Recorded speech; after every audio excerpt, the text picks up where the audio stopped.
Ok, ful se imaš fajn, hodiš v goro in kar naenkrat ne veš več, kje si. Vzam telefon v roke.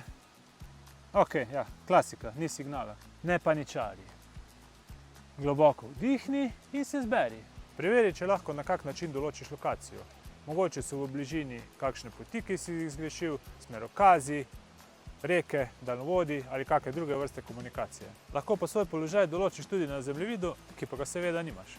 Če še vedno ne uspeš določiti svojega položaja, je pol valjda pokličeš 112, da ne zaideš še v večje težave. Vse moraš ful natančno opisati. Ja, jaz sem zdaj tule v bližini nekega večjega slapu.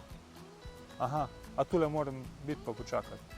Ok, in potem čičeš in čakaš. Ravno za take primere je pomembno, da se za v gore pravilno oblečeš in primerno opremiš. Dovolj tekočine, topla oblačila, dovolj hrane, prva pomoč in pa za vsak slučaj kakšna prenosna baterija in pa naglavna svetilka, če bi bilo treba ostati čez noč.